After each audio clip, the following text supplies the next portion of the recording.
Hai extraordinary people, halo buat kalian semua, apa kabar? Semoga saya bertemu dengan semua extraordinary people dalam keadaan sehat. Lama ya kita sudah tidak berjumpa di channel saya, tapi harapan saya bahwa kita terus menjadi orang-orang yang menginspirasi dan selalu bersemangat menjalani hidup.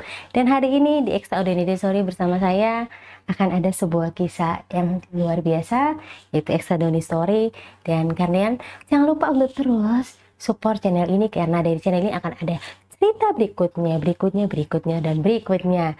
Karena itu jangan lupa like, komen, dan juga subscribe, nyalakan belnya supaya kamu gak ketinggalan cerita yang ada di channel ini. Ya, tidak akan lama-lama, kita langsung Extraordinary Story di sini.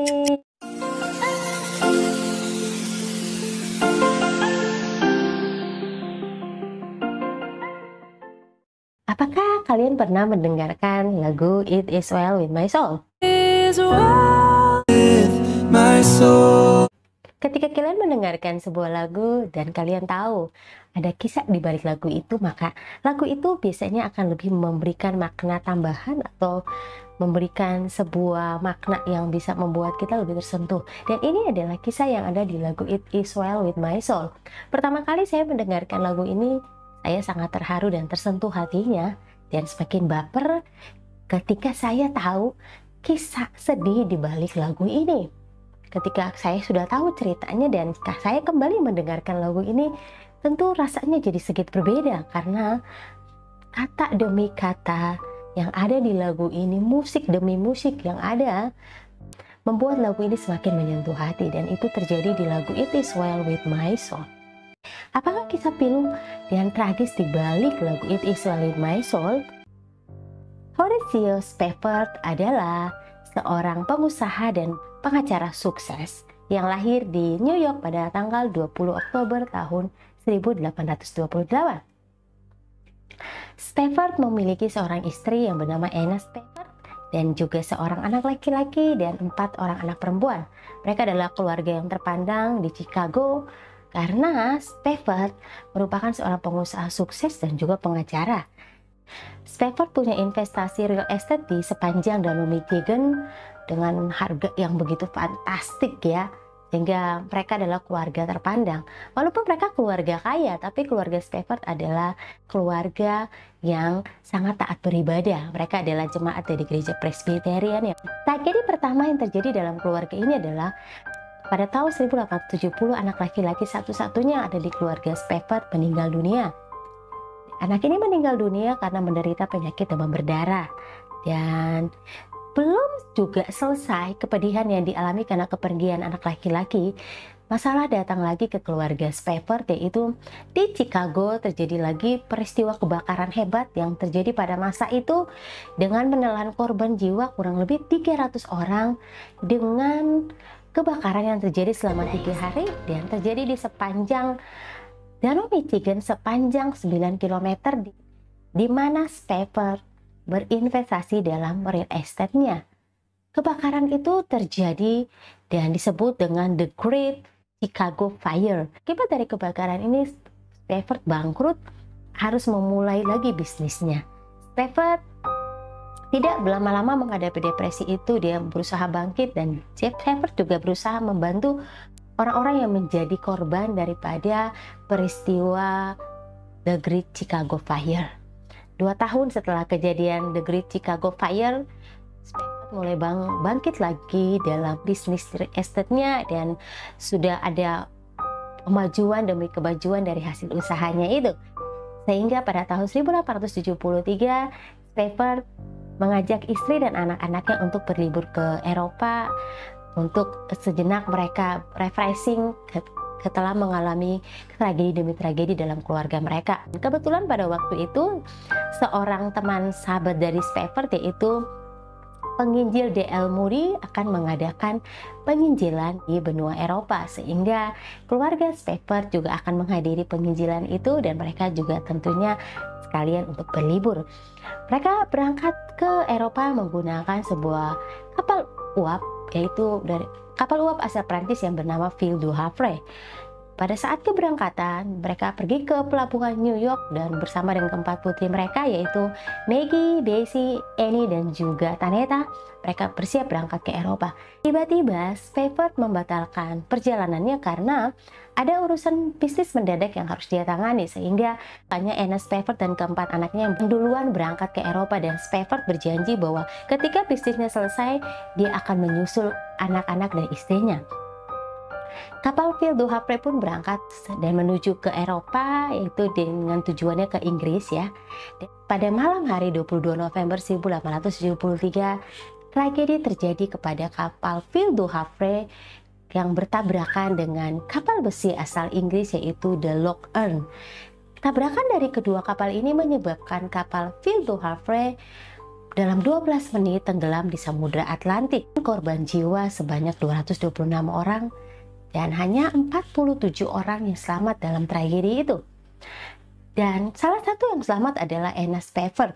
Anna Spafford selamat karena pada malam itu ada seorang nelayan yang pergi ke lokasi tenggelamnya kapal Ville du Havre, dan di lokasi itu nelayan ini menemukan Anna sedang berada di atas puing kapal, dan dia mencoba bertahan hidup di atas puing kapal tersebut, dan akhirnya diselamatkan oleh nelayan dan dibawa dan dikumpulkan bersama dengan penumpang-penumpang lain yang selamat pada waktu itu.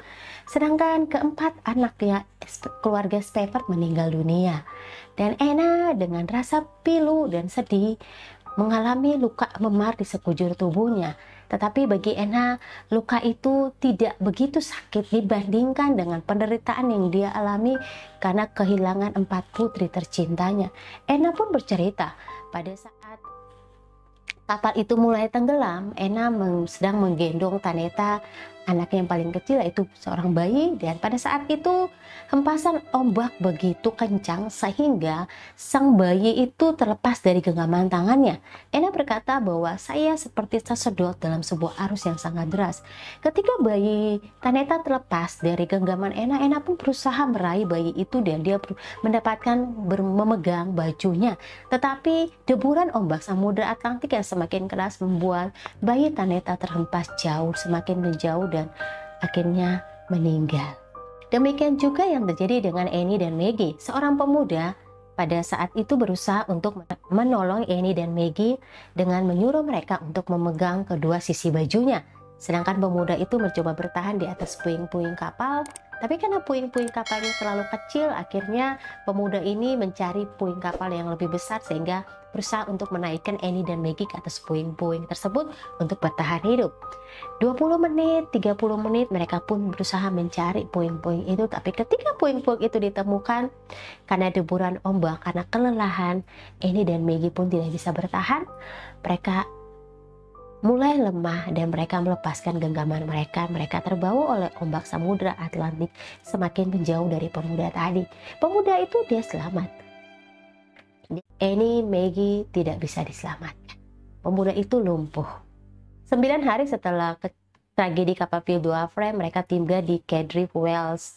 Dan dari sana Anne menulis sebuah telegram kepada suaminya Spafford, Horatio Spafford. Dia berkata, "Selamat sendirian, apa yang harus saya lakukan?" Spafford begitu terkejut mendapatkan telegram dari istrinya. Dia pun bergegas berangkat. Di dalam kapal yang ditumpangi oleh Spafford, kapten kapal menunjukkan lokasi di mana tragedi kapal Ville du Havre. Pada malam itu, Spafford tidak bisa tidur. Dia terus membayangkan bagaimana tragedi itu menimpa anak dan istrinya. Dan yang membuat dia harus kehilangan keempat putri tercintanya. Dalam kesedihan yang mendalam, dan Spafford menulis sebuah lirik, dia menulis sebuah kata-kata di dalam tulisannya itu. Dia berkata, "It is well, the will of God be done. It is well with my soul." Spafford berkata, hal ini baik, biarlah kehendak Tuhan yang terjadi. Dengan "it is well with my soul", terjemahannya bisa diartikan jiwaku baik-baik saja. Ya, Spafford mencoba untuk tegar. Dia mencoba untuk tetap berdiri kuat di balik tragedi yang menimpa keluarganya. kata-kata yang ditulis oleh Spafford itu yang akhirnya dijadikan sebagai lirik lagu It Is Well With My Soul, dikarang oleh Spafford dan musiknya di aransemen oleh teman Spafford yaitu Philip Paul Bliss. Dan lagu ini tentu sangat menyentuh hati, apalagi jika kita tahu kisah sedih di balik lagu ini.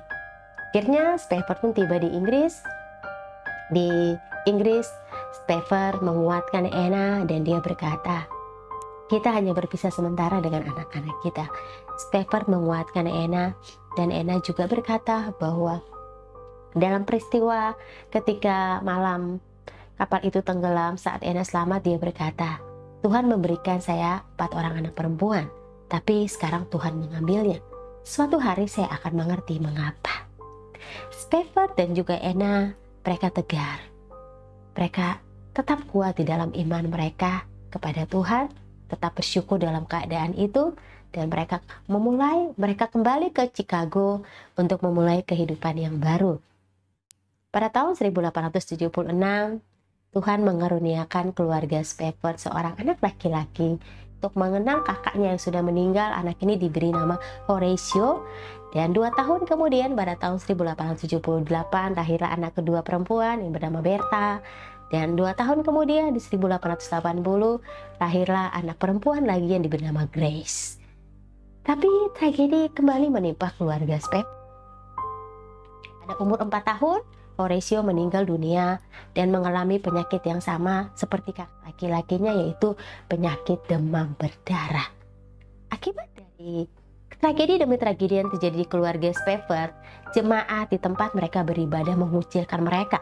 Mereka berkata, ada yang tidak beres dengan keluarga ini. Mengapa tragedi demi tragedi terjadi dengan keluarga Spafford? Mereka dikucilkan, keluarga Spafford dikucilkan, sehingga akhirnya Horatio Spafford bersama istri dan kedua putrinya yaitu Grace dan Bertha, mereka memutuskan untuk pindah ke Yerusalem.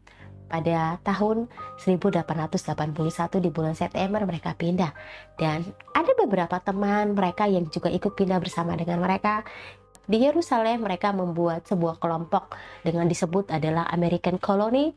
Perkumpulan ini mereka merawat orang-orang yang miskin, membantu menampung para tunawisma. Mereka mendukung orang-orang yang hidupnya susah di daerah Yerusalem.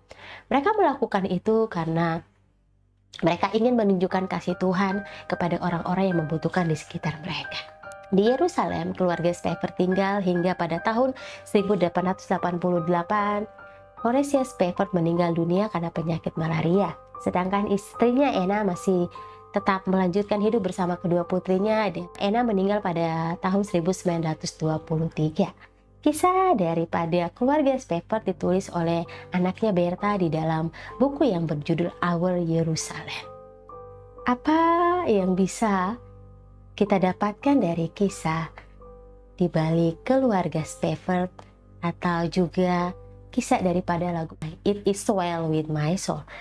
Extraordinary people yang ada di rumah, kalian boleh sampaikan pesan inspiratif yang kalian dapatkan. Di kolom komen tuliskan ya, kalau kalian yang sudah dengarkan lagunya bagaimana lagunya buat kalian, apa sudah lebih menyentuh hati, membuat kalian baper? Satu hal yang saya dapatkan dari kisah keluarga Spafford, untuk segala sesuatu ada waktunya. Ada waktu kita bahagia, ada waktu kita sedih, ada waktu kita mendapatkan penderitaan, ada waktu kita keluar dari penderitaan, ada waktu kita diberi masalah, tapi ada waktu juga Tuhan menyelesaikan masalah kita. Kita tidak pernah tahu apa yang terjadi dengan hidup kita. Karena itu, hiduplah hari ini seperti kamu menganggap bahwa hari ini adalah hari terakhir kamu hidup. Karena ketika kita hidup dan kita merasa bahwa hari ini kita terakhir kita hidup, maka kita akan melakukan segala sesuatu yang terbaik, maka kita tidak akan membuang-buang waktu kita. Karena itu, gunakanlah hari-harimu, gunakanlah waktumu dengan bijaksana. Ketika kamu menghadapi penderitaan, ingatlah bahwa penderitaan yang kamu alami tidak melampaui kekuatanmu, dan selalu ada jalan keluar di setiap penderitaan kita. Jangan pernah ragu, karena Tuhan bersamamu. Penderitaan yang kita alami hanya sementara, tetapi segala sesuatu akan indah pada waktunya. Salam extraordinary.